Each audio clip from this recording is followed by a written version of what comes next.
जय श्री कृष्ण। श्रीमन्नारायण चरणौ शरणं प्रपद्ये। श्रीमते नारायणाय नमः। श्रीमद्भागवत के पिछले अध्याय में मैंने सुना कि बलराम जी विभिन्न स्थानों की यात्रा करते हुए अंततः नैमिषारण्य पहुँच जाते हैं। वहाँ पर उन्होंने रोमहर्षण शूद्र का उद्धार किया। जब ब्राह्मणों ने देखा कि उनके द्वारा नियुक्त आचार्य का वध हो चुका है, तब वह सब अंततः दुखी हो गए। तब बलराम जी ने उन्हें सुझाव दिया कि रोमहर्षण के पुत्र को अपने आचार्य के पद पर नियुक्त करें। इसके बाद श्री बलराम जी ने ब्राह्मणों से आग्रह किया कि यदि कोई और समस्या है तो वह उसका भी समाधान कर सकते हैं। इसके उत्तर में ब्राह्मणों ने बलराम जी से प्रार्थना की कि वे उन्हें बलबल नामक राक्षस के आतंक से मुक्त कराएं। अब देखिए, हम जानते हैं कि बलराम जी स्वेच्छा से महाभारत के युद्ध से दूर रहना चाहते थे, इसलिए वे तीर्थाटन का बहाना बनाकर द्वारिका से दूर चले गए थे, जिससे कि उन्हें कौरव या पांडवों के किसी भी पक्ष से युद्ध न लड़ना पड़े। लेकिन क्या आप जानते हैं कि कुछ ऐसा भी हुआ था जिसके कारण बलराम जी अपने आप को महाभारत के युद्ध में आने से नहीं रोक पाए? जानते हैं क्यों? तो चलिए आगे को चलते हैं। ब्राह्मणों की प्रार्थना से अब बलराम जी पूरी तैयारी के साथ बलबल के आक्रमण की प्रतीक्षा करने लगे। बलराम जी के प्रण से तीनों लोग रोमांचित हो उठे। तभी भयानक एक तूफान उठ आया, जो कि आने वाले महायुद्ध का सूचक था। चारों दिशाओं में धूल उड़ने लगी और वातावरण दुर्गंध से भर गया। दुष्ट शस्त्रों की वर्षा होने लगी और अंत में वह राक्षस प्रकट हुआ। उस उड़ते हुए बलबल के हाथों में केवल त्रिशूल था। वह राक्षस कोयले के समान काला था। उनकी दाढ़ी और मूछें तांबे के रंग की थीं। टेढ़ी भौहें वाले भयानक चेहरे पर नुकीले दांत बाहर निकले हुए थे। दूसरी तरफ श्री बलराम जी अपने श्वेत वर्ण से कांतिमान हो रहे थे। समस्त देवी देवता उनकी जय जयकार कर रहे थे। असुर को रणभूमि में उपस्थित देखकर बलराम जी अपने हल और गदा का आवाहन किया और वे तत्क्षण वहां प्रकट हो गए। हल और गदा धारण किए हुए श्री बलराम जी की सुंदरता का तीनों लोकों में कोई भी वर्णन नहीं कर सकता। अवसर पाते ही बलराम जी ने उस असुर को अपने हल की नोक से पकड़ा और आकाश से सीधा नीचे घसीट लिया। फिर अत्यंत क्रुद्ध होकर बलराम जी ने उसके ऊपर अपनी गदा से प्रहार किया। भला इस भौतिक जगत में ऐसा कौन प्राणी है जो बलराम जी की गदा के सामने टिक पाए? श्री बलराम जी की गदा के उस मार से उस असुर की खोपड़ी फट गई। रक्त की धार बह निकली और वह असुर जोर जोर से भगवान दया करो कहते हुए और चीखते हुए अपने प्राण त्याग दिए। सभी देवी देवताओं ने आकाश मार्ग से श्री बलराम जी के ऊपर पुष्प वर्षा की और उपस्थित ब्राह्मणों ने उनके शौर्य गाथा और यथोचित गान किया। इस प्रकार बलराम जी ने बलबल का वध करके बलबल को मुक्ति प्रदान की। एक ऐसी मुक्ति जिसकी परिकल्पना बड़े बड़े योगी और ज्ञानी भी नहीं कर सकते। फिर बलराम जी ने ऋषियों से अनुमति लेकर कुछ ब्राह्मणों के साथ वहां से प्रस्थान किया और अपनी तीर्थ यात्रा जारी रखी। वहां से बलराम जी प्रयागराज होते हुए गया पहुँचे। वहां उन्होंने अपने पिता के निर्देशानुसार वहां के विष्णु मंदिर में अपने पूर्वजों का श्राद्ध किया। जैसा कि भगवान ने श्रीमद्भागवत गीता में कहा है कि यद्यपि उनके करने के लिए कोई भी कार्य नहीं है, परंतु फिर भी इस भौतिक जगत में कार्य करते हैं। लोग उनके कार्यों का अनुसरण करके शास्त्रों के विधानों का पालन करना सीखें। इन सिद्धांतों का चरितार्थ करते हुए श्री बलराम जी ने ऐसा कार्य किया जिससे मानव जीवन का उद्धार हो सके। महेंद्र पर्वत पर उनकी भेंट श्री परशुराम जी से हुई और उन्होंने झुककर उन्हें प्रणाम किया और अनेक तीर्थ स्थलों का दर्शन करते हुए बालाजी पहुँचे और फिर वहां से श्री रंगम होते हुए सेतुबंध पहुँचे।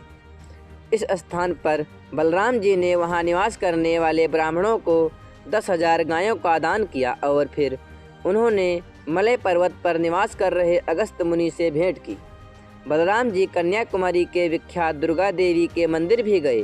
पूर्व काल में भगवान श्री राम भी इस स्थान पर आए थे। पंचाक्षर कुंड पर फिर उन्होंने 10,000 गायें दान में दी। सभी जगह का भ्रमण करते श्री बलराम जी भगवान शिव की पवित्र भूमि गोकर्ण आ गए। अंततः बलराम जी ने प्रभास की ओर मुख किया और अब इस कथा में बहुत ही रोमांचक मोड़ आने वाला है। एक तरफ श्री बलराम जी अपनी यात्रा कर रहे थे तो दूसरी तरफ महाभारत का युद्ध चल रहा था। उन्होंने कुछ ब्राह्मणों के मुख से महाभारत में हुए भीषण हत्याकांड का समाचार सुना। इतने विनाश के बारे में सुनकर श्री बलराम जी का हृदय करुणा से भर उठा। विधि का विधान भी कितना अजीब था, परंतु दूसरी ओर धरती के बोझ को हुए कम देख उन्होंने राहत की सांस ली, क्योंकि अंततः अधर्म पर धर्म की विजय प्राप्त हो रही थी। क्योंकि यही तो इस भौतिक जगत में श्री कृष्ण और बलराम जी के जन्म लेने का कारण था। जैसे ही बलराम जी ने सुना भीमसेन और दुर्योधन के बीच गदा युद्ध हो रहा है, तो उसे रोकने की आशा से वे तुरंत कुरुक्षेत्र की ओर निकल पड़े। जिन बलराम जी ने युद्ध से विरक्त होने के लिए तीर्थाटन पर आए थे, अब वे स्वयं अपने आप को युद्धभूमि में जाने से नहीं रोक पाए। ऐसा इसलिए था क्योंकि भीम और दुर्योधन दोनों बलराम जी को अत्यंत प्रिय थे और दोनों ही उनके शिष्य थे, और वह नहीं चाहते थे कि इनमें आपस में युद्ध हो। इसलिए वे इस भीषण युद्ध को रोकना चाहते थे। इसलिए उन्होंने तुरंत ही कुरुक्षेत्र की ओर प्रस्थान किया। बलराम जी के कुरुक्षेत्र पहुँचते ही उन्हें युधिष्ठिर, नकुल, सहदेव और अर्जुन ने उन्हें प्रणाम किया, किंतु यह विचार करके कि वहां पहुंचकर कहीं वह दुर्योधन का पक्ष न ले लें, वह सब चुप रहे। यह जग विदित था कि बलराम जी का सबसे प्रिय दुर्योधन था। बलराम जी ने देखा कि विशाल जनसभा के बीच दुर्योधन और भीम गदा युद्ध कर रहे थे, किंतु दोनों गदा चलाने की कला में अत्यंत प्रवीण एवं निपुण थे। इसलिए हार जीत का निर्णय ही नहीं हो पा रहा था। दुर्योधन और भीमसेन दक्षता से गदा घुमाते हुए ऐसे प्रतीत हो रहे थे जैसे कि विजय की लालसा में रंगमंच पर नृत्य कर रहे हों। ऐसी भीषण गदा युद्ध का कोई अंत ही नहीं था और यह युगों युगों तक चल सकता था। यह सोचकर सभी अत्यंत चिंतित थे। बलराम जी भीमसेन और दुर्योधन दोनों के ही हितैषी थे, इसलिए दोनों से कहा, दुर्योधन, भीम दोनों सुनो। भीम बल में श्रेष्ठ है और दुर्योधन गदा घुमाने की कला में, परंतु कुल मिलाकर दोनों एक दूसरे से बढ़ चढ़कर हैं। इसलिए मुझे इस युद्ध का निर्णय दिखाई नहीं दे रहा।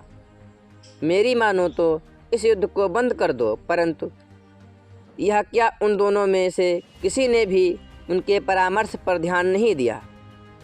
भीम और दुर्योधन के मन बैर परस्पर में इतने गूथे हुए थे कि वे एक दूसरे के वध के अतिरिक्त अन्य किसी भी बात पर विचार नहीं कर पा रहे थे। बार बार वे एक दूसरे के द्वारा हुए अपने अपमान के बारे में सोच रहे थे। आखिर में इसे बलराम जी ने इसे भाग्य की इच्छा के समान ही समझा। आखिर में उन दोनों को उनके नियत पर छोड़कर वे द्वारका लौट आए। वहाँ उनके संबंधियों ने उन्हें बड़े हर्षोल्लास के साथ उनका स्वागत किया। कुछ समय पश्चात बलराम जी युद्ध से संन्यास लेकर नैमिषारण्य लौट आए। ऋषि मुनियों ने उठकर उनका आदर सत्कार किया और प्रेम पूर्वक उन्हें गले लगा लिया। ऋषियों की आग्रह से बलराम जी ने अनेक यज्ञ संपन्न किए और उन सबके हृदय में दिव्य ज्ञान उजागर किया। उस ज्ञान के द्वारा वे देख पाए कि संपूर्ण सृष्टि बलराम जी के अंदर है और वे सर्वत्र व्याप्त हैं। तो यह थी आज की हमारी श्रीमद् भागवत कथा, जिसे हमने लिया था भागवत के 10वें स्कंद में से। हमें आशा है कि सनातन धर्म के प्रचार में हमारा यह कार्य सराहनीय लग रहा होगा। हरे कृष्ण, जय श्री कृष्ण। प्रेम से बोलो वृंदावन माँ के बिहारी लाल की जय हो। आप लोगों को यह कथा कैसी लगी कमेंट बॉक्स में ज़रूर बताएं, और यदि चैनल पर नए हैं तो चैनल को सब्सक्राइब कर वीडियो को लाइक करना ना भूलें और वीडियो को ज़्यादा से ज़्यादा शेयर करें, जिससे इस प्रकार की जानकारी और भी लोगों तक पहुंचती रहे। इस चैनल में सभी हिंदू धर्म से जुड़ी पौराणिक कथा, व्रत त्यौहार की जानकारी एवं कथाएं प्रदान कराई जाती हैं। प्रेम से बोलो बलदाऊ की जय हो। प्रेम से बोलो लक्ष्मी नारायण भगवान की जय हो। कृष्ण कन्हैया लाल की जय हो।